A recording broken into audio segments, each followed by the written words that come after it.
Rahmat, assalomu alaykum. Assalomu alaykum. Sizlar bilan uchrashish biz san'atkorlarga qanchalik zavq bag'ishlashini garchi so'z ustasi bo'lsam ham ifoda etish uchun hamisha so'z topolmayman og'aynilar. Kapkir qozonda jaranglagandek biz san'atkorlar ham sizlar bilan ekanmiz. Mana 4-5 kun karantinda toza ham bilindi yo'qliklaring.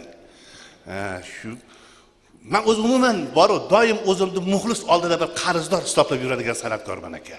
Nima uchun? Mana shu kiyimda sizlarning pullaringni olganman men. Va tashqarida mashina turibdi, ana shuni menga sizlar olib bergansizlar. Yana olib berasizlar kerak bo'lsa. Nima uchun? Niyat xolis. Iloyim har bir insonning uyida to'y bo'lsin, yaxshi kun bo'lsin, to'ylarda, yaxshi kunlaringizda xizmat qilaylik degan xolis niyatda yuramiz doim. Iloyim shunday bo'lsin. To'ylarda ko'rishaylik. Endi bunaqangi dargohlarga biz muntazam kelishni odatlantirganmiz, chunki birinchidan san'atkor charxlanib turish kerak. Uyda o'tirsak, hali top tashlaydik, shu biz top tashlab qolamiz. Ikkinchidan mana bir dunyo yangi repertuarlar qilingan, shularni sinab ko'ramiz muxlislarga qani, qaysisi rostdan kulgili, qaysisi kerak, qaysisi kerak emas. Uning ustiga mana bugun syomka tashkil qildik. Nima uchun? Karantin haqida hazillar to'plangan edi. Endi hali so'rasak agar konsertni oktyabrga navbat kelar ekan bizga. U oktyabrgacha bu gaplar o'zini dolzarbligini yo'qotib qo'yadi. Shuning uchun men aytdim, dedim, shu bir kichikroq joyda bo'lsa ham muxlis baribir muxlis. Shu nima qilaylikda televizordan beraylik, internetlarga qo'yaylik, o'shanda xalqimiz, muxlislarimiz shuni ko'rib bahramand bo'ladi deb. Salomat bo'linglar. Shuncha sanatoriya 5-6 ta sanatoriyaga borib, shu faqat muxlislar bilan shu sanatoriyada uchrashib turibmiz. Borlaringga shukr. O'zi umuman sanatoriyaga borib-ku, o'zini hurmat qiladigan odam kelar ekan, aka o'ylab qarasam.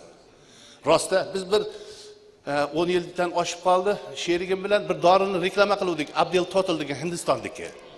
Ana shu paytda yana bitta dori bor edi, lekin u reklama qilinmadi. U 30+ degan dori edi. U dorining ma'nosi shuki, inson erkakmi, ayolmi 30 yoshgacha o'zini o'zi organizm yetar ekan, kuchi yetar ekan. 30 yoshdan o'tgandan keyin marhamat, har yili bitta pilus, ya'ni bir kurs lecheniya qilish kerak ekan odam. Ana shunda charchamas ekan, ana shunda qarimas ekan, barda bo'lib yuraverar ekan. Shuning uchun aytamanki, shu o'zini hurmat qilib, ayniqsa bor xotin mani davrimda bir bor sanatoriyaga borib kelgan erkakka alohida rahmat. Meni nomimdan yuborganda aytib qo'yasizlar erlaringga. Rostda sizlar nervlaring joyida bo'lsa, bizlar nerv buzilmaydi umuman, bizga normal turaveradi. Kecha sanatoriyaga bitta nimaga bordik-da, havasim keldi, to'g'risi gap. Uyga kelib xotinga aytdim, xotin dedim, bizni nima kamimiz bor dedim. Yig'ishtir hammasini dedim. Qo'y deb ketdik dedim, sanatoriyaga borib, biz ana bir 10 kun dam olib kelaylik dedim. Borlaringga shukr, shu ayollar darrov o'tirib hisob kitob qiladi xotin. Hisob kitob qilib, bola chaqaga, ro'zg'orga hisob kitob qilib ko'rsak, biz hali charchamagan ekanmiz o'rtoqlar. Shunga keyinga qoldirdik nasib bo'lsa. Sanatoriyaning hayoti o'ziga hozir bir qiziqda. Xotin ko'pchilik xotin keladi, hazil qiladi, o'rmonga o'tin olib ketdi, palonchilar. Uni ham o'ziga yarasha gashti bor. Erkak uchun. Chunki maza qilib yotadi. Xotin sanatoriyaga kelganda bilib qaytib ketadi-da ko'pincha. Xotin suvobga, xotin palon qilib kel, xotin palon chaqir, xotin oxiri yanganima deb bo'ldi emasman, men bormayman dam olishga debdi. O'zingiz boringman, men boshqa joyga boradigan bo'lsa, boshqa joyga boraman. Boring. Ikkovi alohida ketdi. Er boshqa sanatoriyaga, xotin boshqa sanatoriyaga ketdi. Kelgandan keyin oradan 4-5 kun o'tib qo'shnisi so'rabdi, "Yanga, qalay bo'lar ekan xo'jayinsiz?" desa, "Yo, men sanatoriya nimaligini endi tushundim men." Bu yoqda yugurib turib, sanatoriya men lecheniyadan ham tushunmas ekanman. Juda maza qildim. Bundan keyin o'zim boraman. Xo'jayin nima deyapsa, 6 oy bo'ldi, kelgan yo'q deymish. Uni sal boshqacharog'i ham bor. Er xotin ikkita qo'shni sanatoriyaga tushib qoladi-da. Keyin bir hafta o'tgandan keyin eri telefon qildi. Xotin aka, bir ko'rinish bering, qanisi? Qorong'i o'yindan keyin chiqib bir burchakda er xotin hamsuhbat bo'lib turgan ekan, Aqran aka qopdi. Turing o'rningizdan. Jamoat joyida ishtirab. Yanga siz 25 ming berasiz, aka siz 75 chiqaring. Yangani jahli chiqib ketdi. Nimaga menga 25 ming, bu kishidan 75 ming olyapsiz? Siz o'tiring joyingizga. Sizni birinchi marta ko'ryapmiz. Aka 3-marta qo'lga tushyaptilar. Shunga mayli, mana shu mazza qilib dam olinglar. Endi mana 2020-yil tugab 21ga o'tib oldik. Hammamizning yuragimizda go'yoki 20-yildagi bo'lgan tashvishlar 20-yil bilan ketadi. 21-yil bir hammasi avvalgidek bo'lib ketadi degan bir orzularimiz bor edi. Yangi yilda ham shunday bir kayfiyatni kutib oldik. O'zi umuman yangi yilda o'rtalamdayda biz 1-dekabr qish kirdi deymiz. 1-sentyabr kuz kirdi deymiz. Buvalarimizning hisobida unday emas. Buvalarimizning hisobida 13-dekabr kuni qish kiradi. 13-mart kuni qish chiqadi. Keyin o'rtada 5-6 kun ajiz deymi, nima deydi-ku, o'sha bo'ladi-da, orqasidan keyin Navruz kirib keladi. Shuning uchun muchalam mana shu paytda almashadi, shu Navruzdan almashadi. Ko'pchilik muchalni ham almashtirib o'sha sigir yiliga o'tdik deb hisoblayapti. Sigir to 21-martgacha sichqon davom etaveradi, to'lganlar sichqon bo'laveradi o'rtoqlar. 21-martdan keyin sigirlar tug'ilishni boshlaydi, ho'kizlar, sigirlar 21-martdan keyin boshlanadi u. Sigir yili ekan, baqara deydi forsiyda. Baqara so'zining ikkita ma'nosi bor. Ham sigir, ham baraka degan ma'noni anglatadi. Shuning uchun ilohim barakali, xosiyatli yil bo'lsin yilimiz. Shunaqa niyat qilyapti.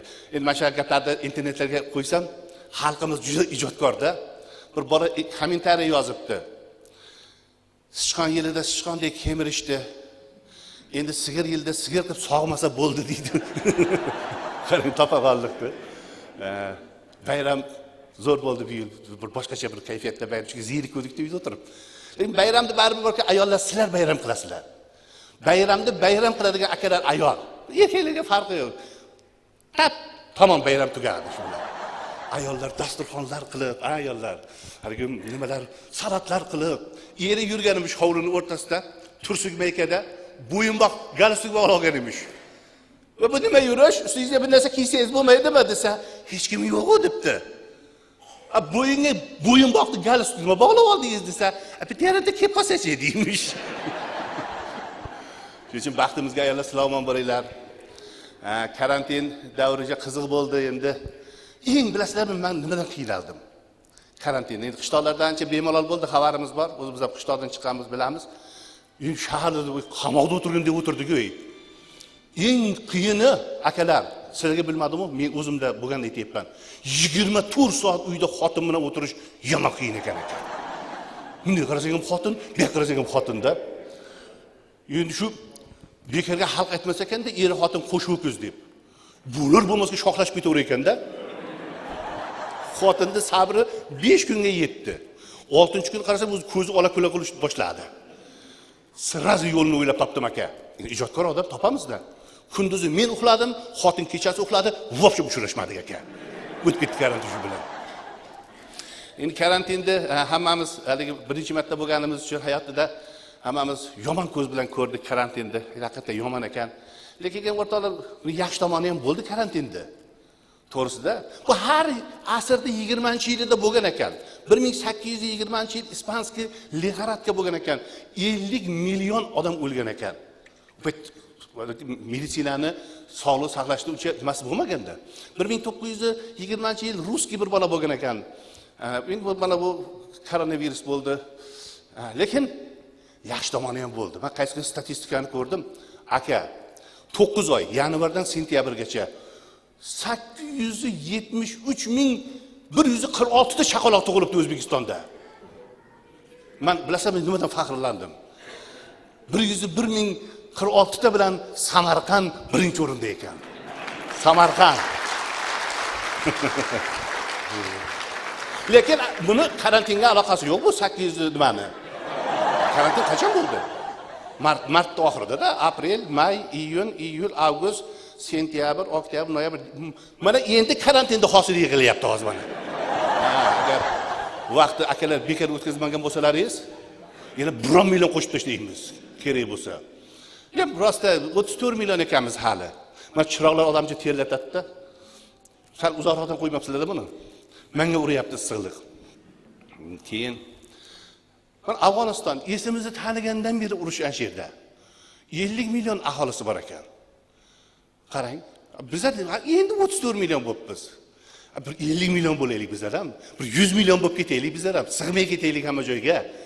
Niyatda ilohim shunday bo'lsin. Endi men aytdim boya yangi gaplar deb turib, men nimaga qarab yangilardan sizlarga bugun ko'p yangi gaplarni aytaman deb niyat qilib kelganman. Ana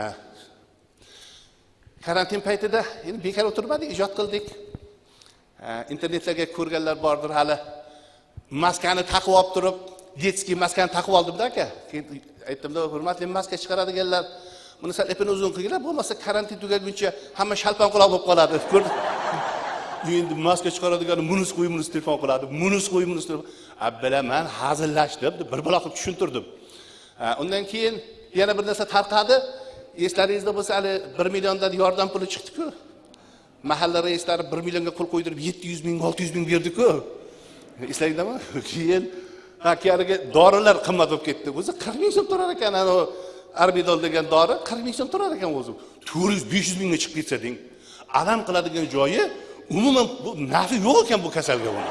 Aloqasi yo'q ekan. Qarang, foyda qilishdi. Keyin o'shalarni eshitib turib, nima qilsak ekan deb turdim. Soqqani degan bir she'r kelib qoldi. Eshitganlar bor-a? O'qib beraymi?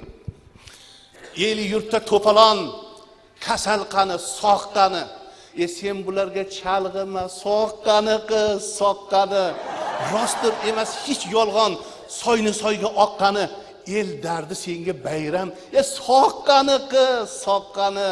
Seni dorixonang bor, narx o'zingga yoqqani. Erga Firon, Arbidolga soqqani qiz, soqqani. O'ngga ur, yo so'lga ur, bordir bir kun boqqani. Isiriq sot, maska sot, soqqani qiz, soqqani. Karantin tugar hashpash, qolar pulni oqqani. Gazni bos, kirakash. 300 ming bo'lib ketdi eslaringizdanmi? 50 minglik yo'l 300 ming bo'lib ketdi. Soqqani qiz, soqqani. Qaydan olay demaysan? Xalqing bor-ku soqqani. Lek sen bu xalqdan emassan. Soqqani qiz, soqqani.